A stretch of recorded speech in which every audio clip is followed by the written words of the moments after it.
Bien. ¿En qué va a consistir el retiro? Después de esta pequeña introducción, va a haber una introducción a lo que estamos viviendo y hoy vamos a contemplar las 7 palabras de Jesús, que es un clásico que se predica aquí en mi tierra, en España, a las 12 de la mañana en muchas plazas públicas.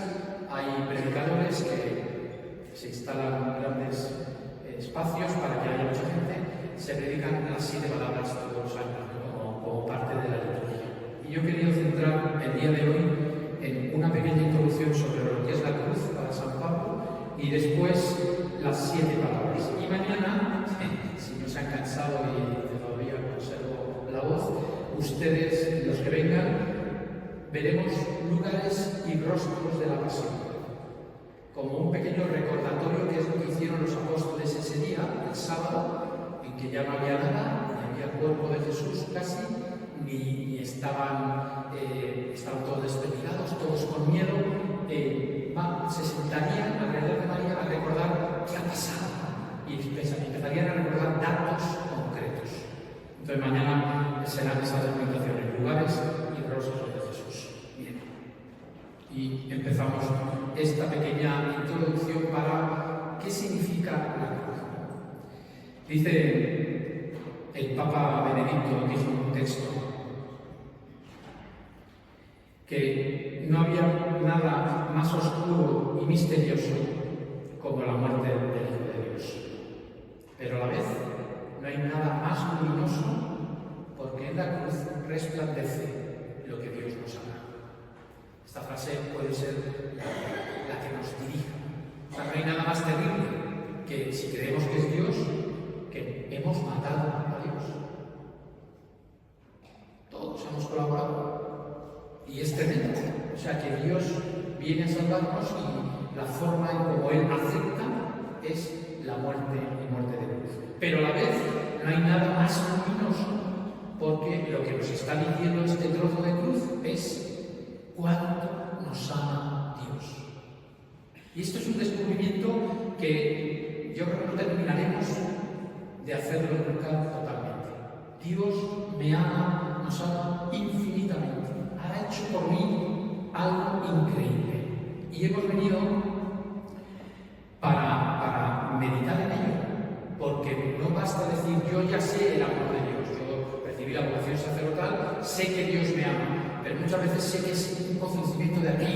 A veces lo bajo aquí al corazón, pero luego se me olvida a veces y por eso fallo, por eso peco y por eso me enfado. Porque olvido lo que Dios me ama. Si no lo olvidara nunca, no podría fallar en la caridad, no podría fallar en mi vida. Días antes de morir, Jacinta, la niña de Fátima, la Virgen le dijo: el mundo se pierde porque los hombres no meditan en la pasión de mi Hijo. Yo esta mañana, que meditaba un poco en esa frase, dije, bueno, por lo menos va a haber 100 personas que hoy sí vamos a meditar en la pasión. Por lo tanto, puede ser que el mundo se pierda un poco menos. Si nosotros hoy estamos dedicando este rato a meditar en la pasión, tenemos la certeza de que nos podemos salvar, porque estamos meditando en el amor de Dios. No venimos solo a escuchar nuevas ideas. Yo creo que ustedes, con esta tradición que tenemos en Chile, que yo no conozco en ningún otro país, el retiro de Viernes Santo.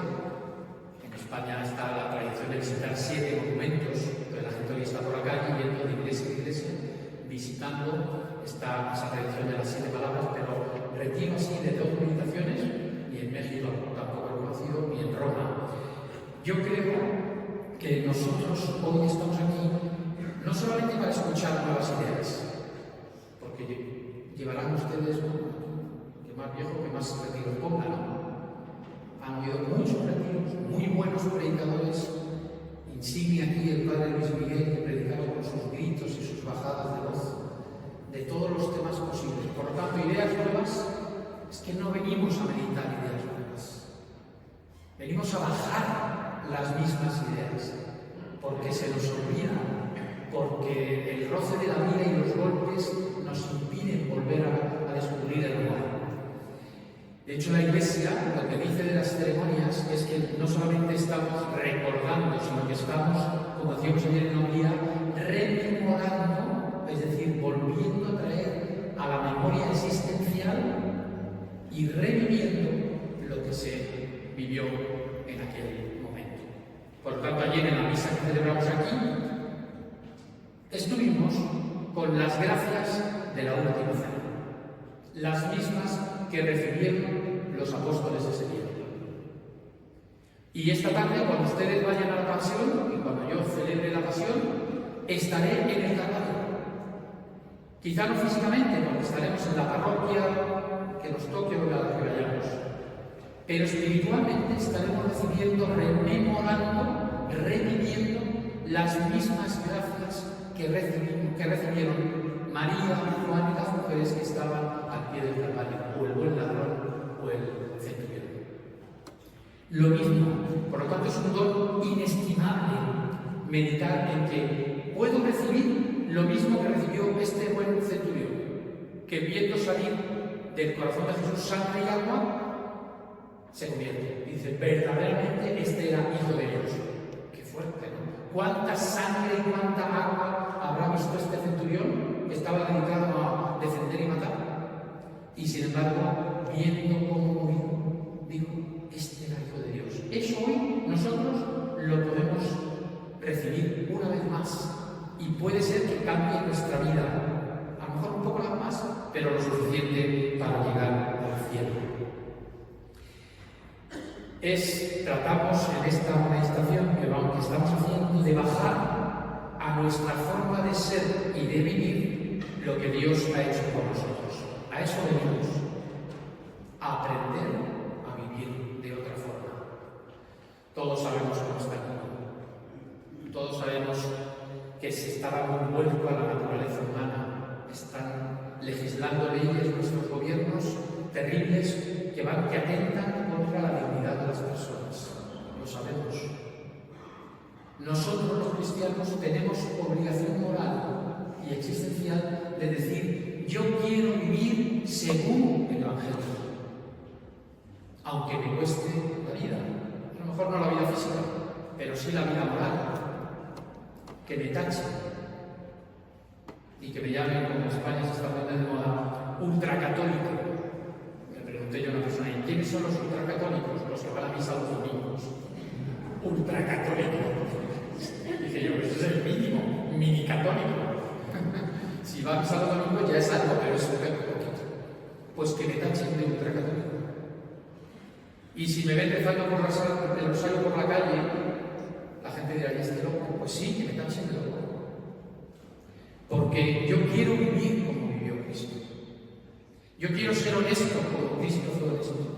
Yo quiero entregarme como Cristo. No lo vamos a lograr. Es evidente que no lo vamos a lograr. Pero ese esfuerzo es lo que va a permitir que lleguemos al cielo.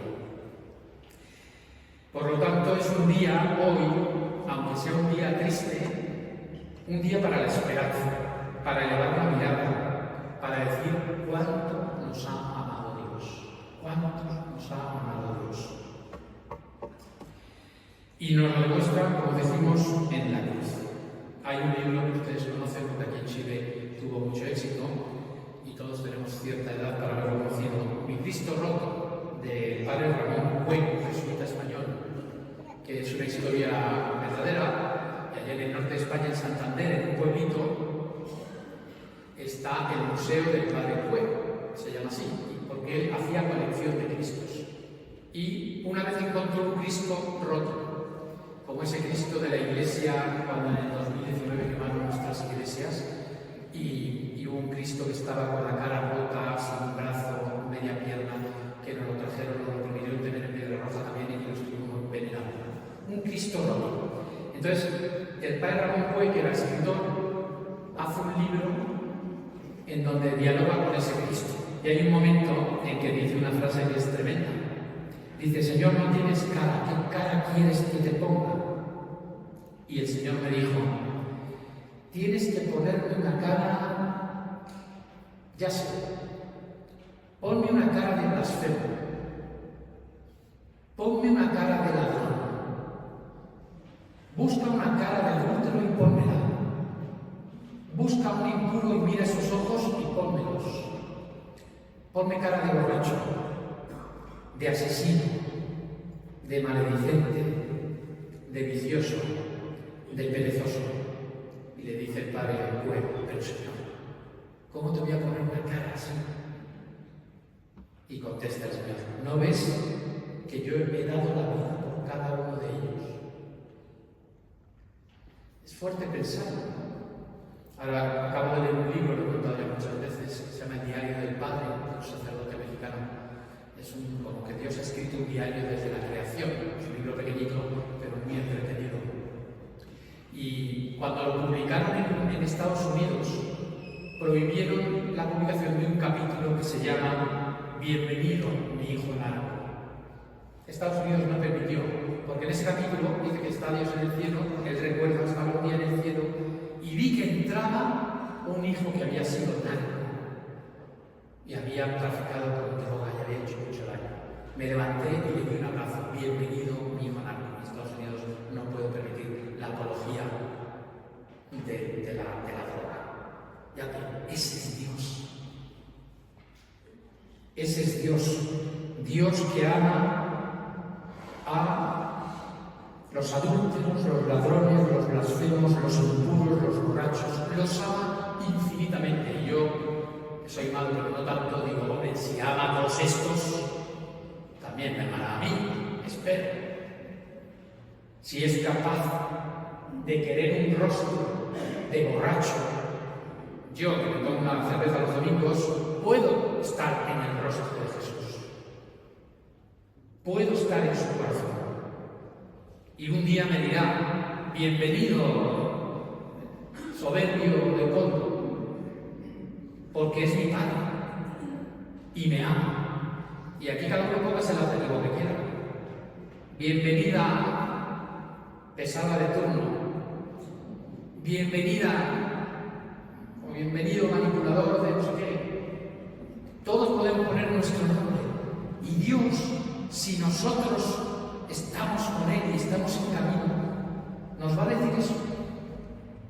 Porque nos ama. En la cruz nos ha demostrado que nos ama. Mire, los evangelios son uno de los textos antiguos más documentados de la historia.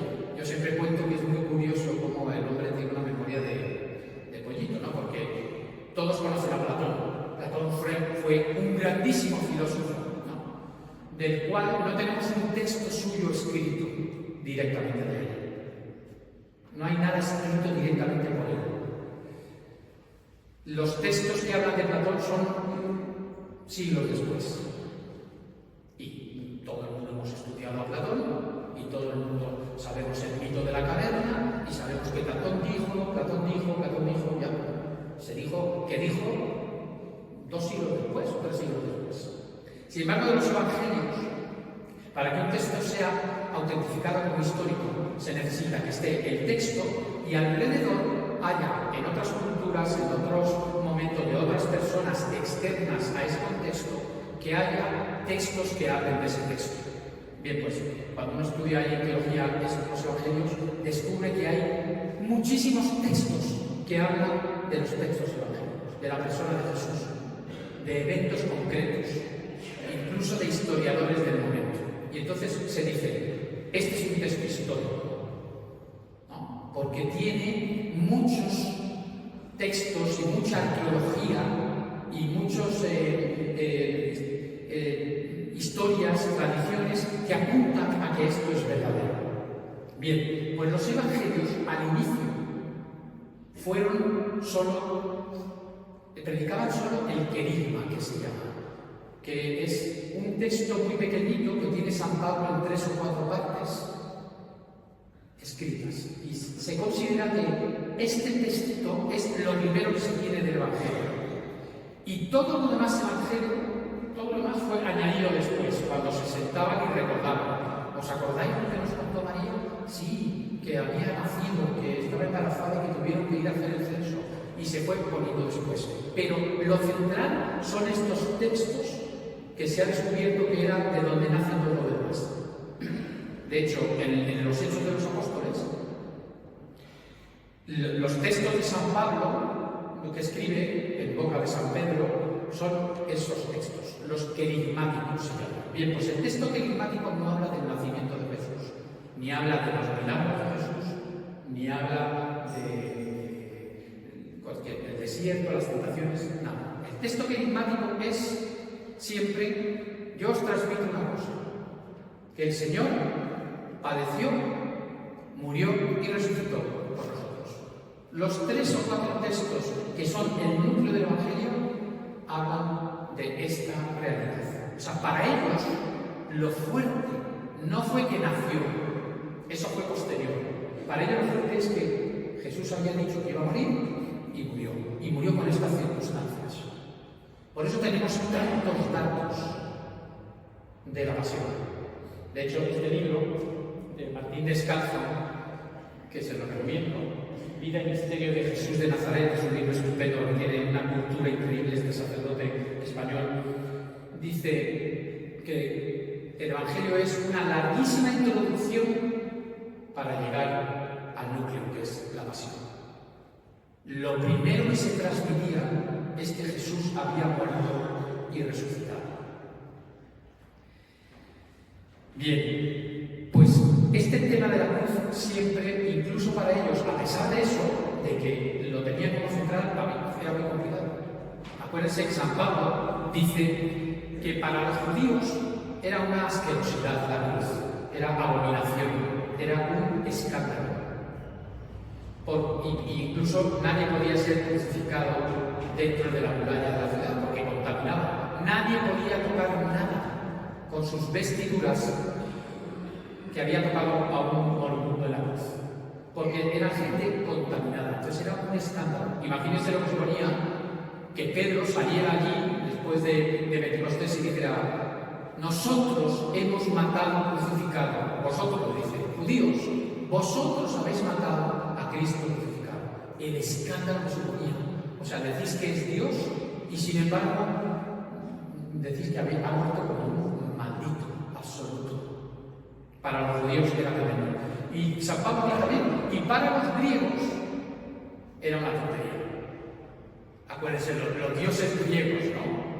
Poseidón, el dios del mar, que salía aquel tipo con el tridente, movía aquel tridente y las olas arrasaban los barcos y las islas, el poder de los dioses, ¿no? Zeus, el dios de dioses, que se entretenía en hacer guerras unos con otros y en pelear a los dioses entre ellos y se divertía. Esa era la concepción de Dios. Y llega San Pablo a la Areópago y dice: oye, que Dios se encarnó, estaban escuchando muy atentos, Dios murió, ya les pareció raro, y Dios resucitó. Y dicen los griegos: vale, bájale, de eso te oiremos hablar otro día. Era una tontería. Dios, que ha hecho todo, va a venir a morir, ¿qué tal? La cruz para los judíos era una abominación, para los griegos era una tontería, y sin embargo, dice San Pablo, para nosotros es la gloria de Dios viviente. O sea, ese trocito de cruz que tenemos ahí es donde se ha mostrado Dios más fuerte que nunca. Y es la señal, y por eso le llamamos la señal de la cruz, cuando nos santiguamos, de que aceptamos esa extraña venida y muerte de Dios. ¿Por qué es extraña? Cuando somos niños, uno se imagina cosas, ¿no? ¿Y por qué no vino de otra forma? ¿Por qué vino así?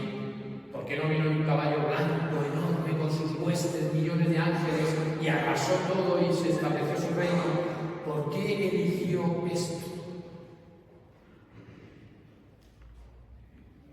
Es totalmente inconcebible para la razón.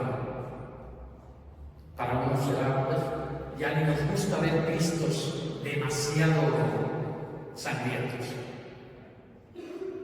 Nos gusta ver Cristos bonitos, crucificados. Si hay demasiada sangre, nos da un poco de asco, como a los judíos. E incluso también podemos pensar a veces, dudar. ¿Será que el sacrificio verdaderamente es salvador? ¿Será que hoy que estamos en ayuno y abstinencia voy a lograr algo con esto? Pues tradiciones y cosas que la Iglesia ha puesto. Y sin embargo, San Pablo, el gran predicador de la cruz, una vez que se convierte de perseguidor, se convierte ¿en quién? En el gran anunciador de la cruz. Y escribe esa frase que es preciosa. Porque el Señor me ha dicho, mi gracia te basta, porque mi fuerza se manifiesta en la flaqueza. Dios viene a dar vuelco a nuestra forma de pensar. El mundo todavía piensa así. Ahora la frase es, la información es poder. El que tiene la información tiene el poder. Algunos políticos nuestros o abogados nuestros de nuestro país están demostrando eso. Tengo información, cuidado con condenarme. El que tiene información, el que tiene poder, ese es el que manda. Ese es el que maneja los pueblos. Ese es el que maneja la economía. Y sin embargo Cristo dice, espérate, no. Mi fuerza se manifiesta en tu flaqueza. Igual que, y por eso meditamos en la cruz, la fuerza de Dios se manifestó en el silencio y, diríamos, el absoluto fracaso de Jesús en la cruz. Nosotros, por eso venimos a los retiros y por eso vamos a las ceremonias de pasión. Porque nos gusta o porque hay que venir también, porque soy cristiano, oiga, y esto es una tradición, de acuerdo. Pero sobre todo venimos, como he dicho antes, para aprender a vivir. Venimos para realmente tratar de meter en nuestra alma que sí, que cuando soy frágil, soy fuerte. Que cuando mi futuro económico, social, familiar está un poco incierto, soy fuerte. Que cuando peco, ahí está el padre Alberto confesando atrás, aprovechen, soy fuerte, porque la gracia de Dios me hace fuerte. Por eso en la noche de Pascua cantaremos, dichoso pecado que mereció tal redentor. Cristo nos hace fuertes. Y nosotros venimos a eso, a aprender, porque no entendemos cómo puedo en mi debilidad ser fuerte. ¿Qué nos trae la cruz? Dentro de la dificultad, ¿no?, que hay de entenderlo. Pues en primer lugar, la pregunta no es ¿por qué? La señora de Piedra Roja del movimiento lo sabe que lo predico muchísimo. Porque es la pregunta que más repetimos todos, empezando por el que habla. ¿Pero por qué esto? ¿Por qué la guerra? ¿Por qué los niños sufren? A mí esa pregunta me mata. ¿Por qué las guaguas mueren? ¿Por qué los niños con cáncer? ¿Qué explicación tiene eso? ¿Por qué el sufrimiento? ¿Han llegado a alguna explicación alguna vez?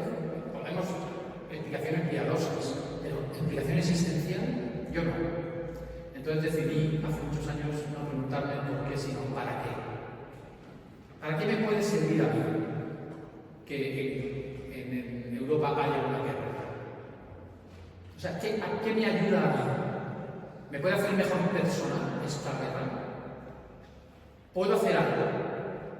¿Para qué? Es la pregunta. Pues con Cristo pasa lo mismo.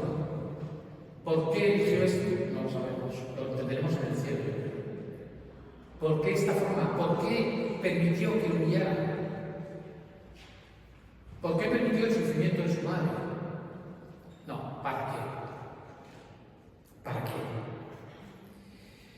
Y la respuesta es que para amarme, para demostrarme el amor. Y aquí las madres, más que los padres también, pero las madres saben perfectamente, porque desde que dan a luz saben lo que es sufrir por amor. Los hombres pensamos, ¿no? Yo por lo menos pienso, Si los hombres pudiéramos dar a luz, yo creo que daría la primera vez. Después de esa experiencia terrible, ya diría jamás. Somos unos cobarricas ante el dolor, yo por lo menos, ¿no? Y uno ve en las películas cómo se sufre y tal, y yo no. Y sin embargo las mujeres ahí siguen. ¿Qué son? Masoquistas. ¿Les encanta el dolor y el momento? No, es que su capacidad de dar es increíble. ¿Por qué acepto? ¿Para qué? Para demostrarnos que nos ama. Entonces quizá lo primero que podemos aprender hoy es quizá el sufrimiento y la cruz, y cada uno ponga su sufrimiento y su cruz, porque todos tenemos, es para algo. ¿Puedo sacar yo algo bueno del sufrimiento y de la cruz? Fíjense, en este libro, en la introducción, no me dio tiempo a buscarlo en internet porque me acordé esta mañana. Dice: ¿y vosotros quién decís que soy yo? Hace 2000 años, un hombre formuló esta pregunta a un grupo de amigos. Y la historia aún no ha terminado de responderla. El que preguntaba era simplemente un aldeano y estaba hablando a un grupo de pescadores. Nada hacía sospechar que se tratara de alguien importante. De hecho, todos le abandonaron cuando sobre su cabeza rugió la tormenta de la persecución. La tarde de aquel viernes, como hoy, cuando la losa de un sepulcro prestado se cerró sobre el cuerpo de ese aldeano, nadie habría sospechado que algo grave estaba ahí. Y sin embargo, y esta parte me encanta, después de 20 siglos, la historia sigue girando alrededor de esta fecha. Los historiadores, aunque sean ateos, siguen diciendo que tal hecho o tal batalla ocurrió tantos o cuantos años antes o después de Cristo. Media humanidad, cuando se le pregunta por sus creencias, sigue usando su nombre: soy cristiano. 2000 años después, se siguen escribiendo cada año más de 1000 volúmenes sobre su persona y su doctrina, para atacarlo o para explicarlo. Su historia ha servido como inspiración para al menos la mitad de todo el arte que ha producido el mundo desde el año cero. Y cada año, decenas de miles de hombres y mujeres se bautizan o dejan todo para seguir a este hombre que un día parecía que había muerto. Y esto que lo decimos de Jesús, lo podemos decir de nosotros. A lo mejor nuestra vida es muy común, la de todos. Nos levantamos, vamos al trabajo, tenemos familia, cuidamos, relacionamos, ganamos dinero, compramos, vendemos. Una vida común. Pero todos tenemos sufrimientos. Sufrimientos que no entendemos, que no nos gustan. No creo que a Jesús le gustara la cruz. No nos gusta sufrir ni física ni moralmente. Cuando pecamos nos duele. He fallado otra vez. Nos duele por nosotros. No logro controlarme. No logro controlar mi carácter. No logro controlar la lengua. ¿Qué bruto soy? ¿Cómo es posible? Nos enfadamos. Y también nos duele porque hemos ofendido a Dios. Ya, pero en vez de patalear contra nosotros mismos, pensemos, bueno, y todo este dolor puede ser que sirva para algo como esa muerte, porque resulta que por esa muerte la historia cambió. Y lo que parecía el fracaso mayor de la historia, un hombre que había dicho que venía a salvar y que iba a instaurar y que iba a destruir el templo y qué tal, cierran la losa y hasta los mismos apóstoles dudan. ¿Qué hace Jesús en la cruz? Hace 3 cosas y con esto terminamos esta primera meditación. Hay 4 para que descansemos un rato. Lo dicen los teólogos, pero lo vamos a tratar de explicar. ¿Para qué sirve en mi vida la cruz? La cruz de Jesús, primero, y mi cruz. hay una palabra extraña. Dice, primero es propiciación. Es decir, es una forma de tapar nuestras cruces, nuestro pecado. O sea, Jesús fue propiciatorio. Es decir, fue propicio, se ofreció propicio para hacer como sábana con su cuerpo para tapar mis pecados. De tal manera que Dios ya no, después de la muerte de su Hijo, casi no ve nuestros pecados, sino que ve el cuerpo de su Hijo hecho pecado. Porque dice la palabra de Dios que se hizo pecado por nosotros. Ve que su Hijo ha asumido todo lo que nosotros podemos hacer.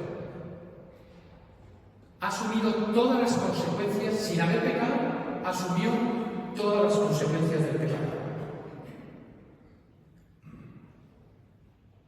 Adán y Eva pecaron y fue cuando se descubrieron desnudos como algo malo. Hasta ese momento estaban en el jardín y la desnudez no era malo. Sin embargo, cuando pecan, como la estructura psicológica de ellos se rompe, que eso es lo que hace el pecado lo que hace es que yo puedo pensar una cosa, decir otra y hacer otra. Ese es el pecado. Cuando no había pecado, era toda una unidad. Entonces ellos no veían maldad en la desnudez. Y los padres de la Iglesia explican así esto de la propiciación. Dios les concede, dice que ellos se tapan con hojas de planta, porque dice, ha bajado Dios y les da vergüenza. ¿Dónde estáis? Estamos escondidos. ¿Por qué? Porque estábamos desnudos y nos dio vergüenza, dice Dios. Pero si ayer estabais desnudos y no os daba vergüenza, ¿qué ha pasado? Hemos pecado. Y entonces Dios mata el primer animal que muere en la historia y les hace, dice la Biblia, un traje con una piel de animal. Cuando está diciendo los animales están para servirlos también. Y se las da.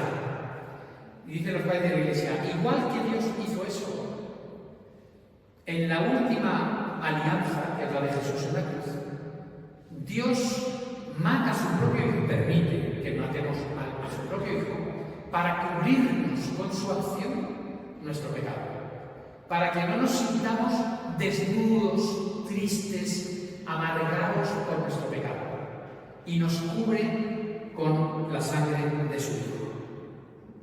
Es una maravilla. Es durísimo, pero es una maravilla. ¿Cómo no vamos a amar a Jesús? Si ha sido capaz de ofrecerse, yo me ofrezco. Venga. Necesito un traje nuevo para mis hijos en el mundo que son pecadores. Yo me ofrezco, la segunda persona de la Trinidad. Aquí tienes mi cuerpo. Con tu cuerpo voy a hacer un paño que cubra el pecado de estos, que se sienten desnudos, afligidos y tristes. Entonces, este es lo primero que hace Jesús en la cruz. Propicia nuestra vestidura nueva delante de Dios. De tal manera que cuando Dios me ve, a los que están ahí en la fila, los pecadores, cuando Dios me ve, ya no me ve solo pecado, sino que me sueña vestido con la resurrección de Jesús. Y por eso me perdona siempre. Porque Él ya tiene su pensamiento que, a pesar de mi pecado, este se va a vestir de luz. Y va a tener un traje increíble, que es el cuerpo de mi Hijo. La segunda cosa que hace la cruz, o Cristo en la cruz, es que nos sustituye. Toma mi lugar, dicen los padres de la Iglesia, ¿no? De tal manera que, al sustituir, hace que Dios pueda ser a la vez justo y misericordioso. Justo porque no rompe las reglas.